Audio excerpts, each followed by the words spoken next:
Don't mind how I look. I know I look raggedy. It's the end of the day. So I'm a non-binary preschool teacher, and my kids know I'm non-binary. They know I'm not a girl or a boy. I use they, them pronouns in the classroom. We work on it. Not all the kids get it. That's okay. And I go by Mix Gray in the classroom, not Miss or Mr. Mix. And today one of the kids goes, hey, we've got 2 boy teachers in the classroom because the other teacher in the classroom at the time was a guy. And I go, no, there's not. I'm not a girl or a boy, remember? And she goes, oh my God, wait, does that mean you're dead? So I think that's my new gender now. I think I'm gonna change all my gender settings to dead. What the hell did you just say? So I'm a non-binary preschool teacher, and my kids know I'm non-binary. They know I'm not a girl or a boy. Wow! The land of make-believe!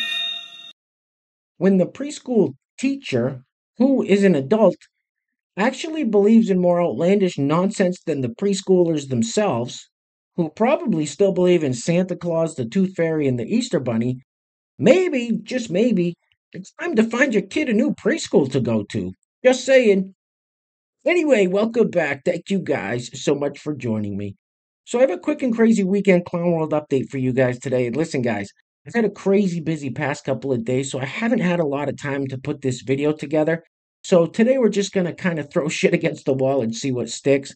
So I hope you guys enjoy the video. Let's all try to have a good laugh. And with that being said, let's get into it. Now, if you place your attention on the screen for a moment.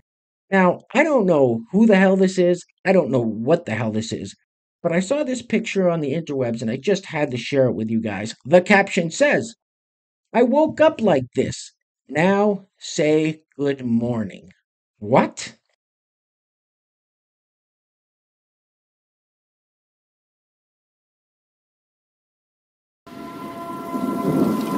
The hell are you supposed to be?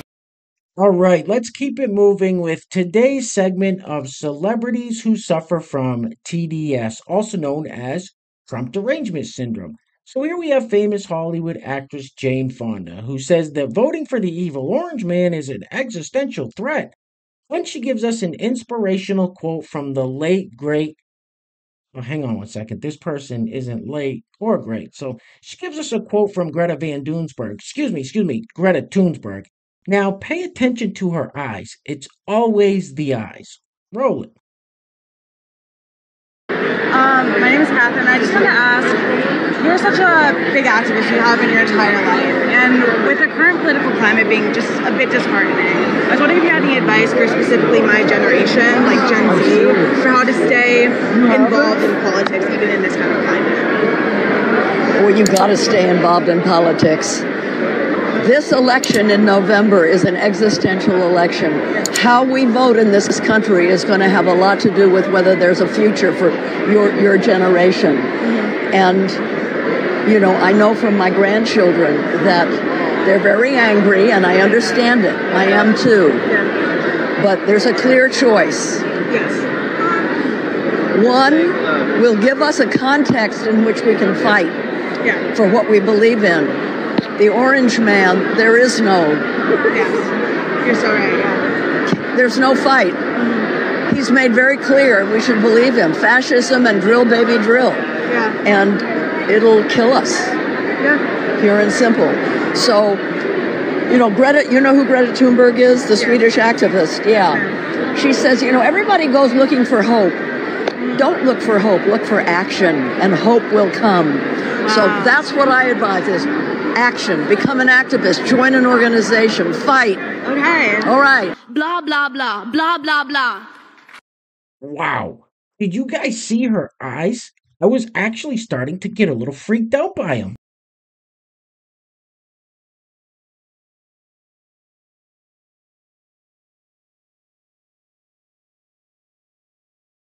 She's got the crazy eyes. Dude, the eyes, they're crazy. All right, let's stick with this whole TDS Trump train theme for a minute. Now, I don't know where this fella gets his news, but even places like CNN and MSNBC are starting to cede ground and realize that this whole trial in New York City is a bunch of smoke and mirrors. So, sir, please try to keep up. Roll it. Donald Trump is not a smart man. He's not playing three-dimensional chess. He's not even playing checkers. He's thumb wrestling. And he's got tiny hands. He's losing. I'm reminded of white men can't jump when it comes to this trial. Sometimes when you win, you really lose. Sometimes when you lose, you really win. Sometimes when you win or lose, you really tie. Donald Trump doesn't know any of that.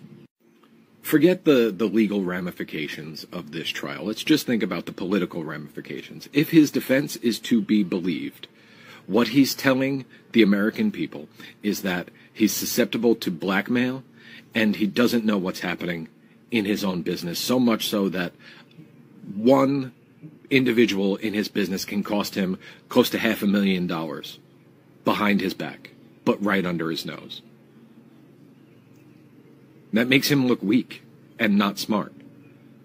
And the fact that he took this to trial and is using that as his defense, and nobody could tell him that that's what was going to come out, or he couldn't believe anybody who was telling him that. He didn't have lawyers or aides who were saying, like, listen, this trial is going to hurt your political campaign. Tells me he's not smart enough to be president. And I know that this is not going to affect the MAGA base. The MAGA base is going to support him no matter what. Convicted, acquitted, doesn't matter. They're not going to be moved. But middle-of-the-road, independents, undecided voters are seeing how weak Donald Trump is. He is so full of shit, this guy. Terrible. All right, let's step away from politics for a minute and jump on over to things that are racist.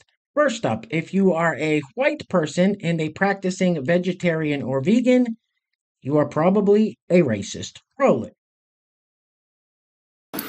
Everyone says I need to be a little more clear that not all vegetarians are racists. And so I'm going to be very, very clear. If you are a white person and you are practicing vegetarianism or veganism and you have not studied this, this is the first time you've heard of this or you've heard of this before, but you haven't gone and educated yourself, then you have built racism and white supremacy into your everyday life, whether you know it or not. This is one of those things where your intentions don't matter at all. It's about your impact. If you want a place to get started, Fearing the Black Body by Dr. Sabrina Strings is excellent. Excellent. This book has done more for helping me get rid of my body image issues than anything else. Because, at least for me, once I find something is tied to white supremacy, I try really, really, really hard to get it out of my mind and consciousness. That is without a doubt the dumbest thing I've ever heard. You are a f***ing idiot. All right, next up in things that are racist. Grammar policing or correcting someone's grammar is racist, according to this young lady. Well, according to this young lady, pretty much the whole English language is racist. Roll it. Why grammar policing is racist, part 2. So we talked about AAVE in my last video, so let's talk about how it came to be. In this country and well across any other European colonized nation that had black slavery, teaching slaves how to read and write was illegal, thus creating a generation, and many generations actually, that were functionally illiterate. Fast forward to Jim Crow era South, and black schools were severely underfunded. And their teachers did not really have any criteria to be teaching. They were just doing the best, creating a whole other host of generations that were also illiterate. Fast forward to today, and some of the lowest literacy rates in this country are in black and brown communities. These school systems are racist. How we dictate what is proper English is racist. Yelling at a black and brown person for not speaking English in the way that you want them to be speaking English, even though you've created an entire system to make sure that they did not know how to speak English, that's just racism to me. Are you f***ing dumb? Hey, real quick. Whoa. Before we go any further, I want to give a huge shout out to the sponsors of today's video. And while I'm doing that, I'm going to let this loop on the screen now. My question is, if these two fellas go through a metal detector at a security checkpoint, say at the airport or something, Do they have to take out all their body piercings? How does that work? Anyway, today's video is being brought to us by our first sponsor is our great friend Kathy B from the LBC. Kathy B from Long Beach, California. Kathy, thank you so much for sponsoring today's video. I really appreciate the continued love and support.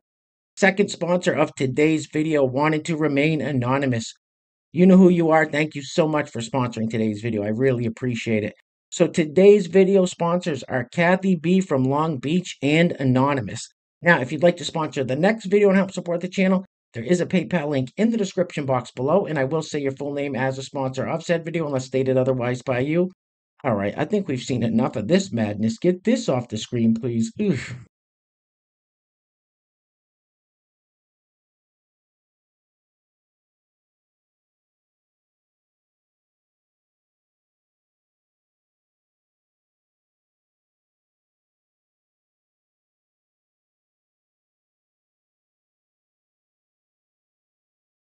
What in the hell was that all about? All right, next up we have this lovely young lady who breaks out into a chant where she says, "I'm waiting for the men to leave Earth." Now, my question is, does that include trans men and gay men, or would that be straight white men only? Roll it. I'm waiting for the men to leave Earth. Somehow, right now. I'm waiting for the men to leave Earth. Somehow, right now. I'm waiting for the men to leave Earth. Somehow, right now. Hey, lady! Shut up! All right, next up we're going to hear from everybody's favorite U.S. Congresswoman, Alexandria Ocasio-Cortez. Now, I still can't believe this woman is a United States government official. How the f*** did we get here? Question says, why are you not addressing the border crisis and the kids in cages like you used to? Roll it. Are you for real?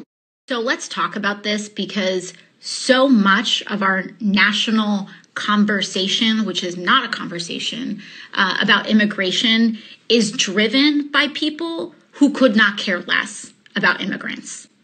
Often people want to say, why aren't you talking about the border crisis? Or why aren't you talking about it in this way?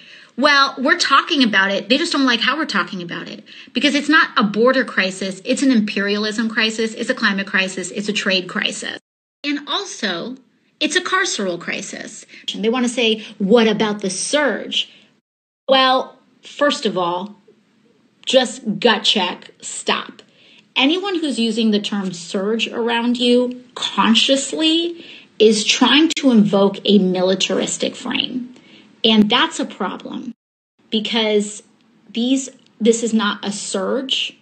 These are children and they are not insurgents and we are not being invaded, which, by the way, is a white supremacist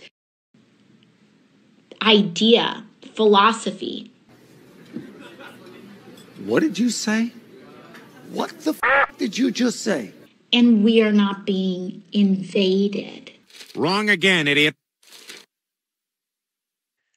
All right, guys, we're going to be wrapping it up with this clip from this young fella, Nick Shirley, who does these fantastic man on the street interviews. And here he went to Harvard College, some of our best and brightest, right?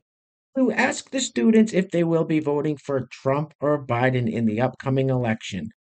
Wait, things are clearly getting very crazy out there, guys. So please take care of yourselves. Take care of each other. Till next time. Love you guys. Peace. Roll it. Who will you be voting for? We'll have to wait and see. It's a little down the line. Okay. Just kidding. I'm voting for Biden. If it's a Biden-Trump matchup, then I'd be voting for Biden, yeah. What would make you want to vote for Joe Biden versus a person like Donald Trump? I can't even begin to list the reasons. It's that extensive. Can I get 3 of them? Sure. He aligns with my values more. He's more pro-democracy, and I think he's a better person. Okay. And with policies, anything like that? He aligns with my policies generally across the board. What are your policies?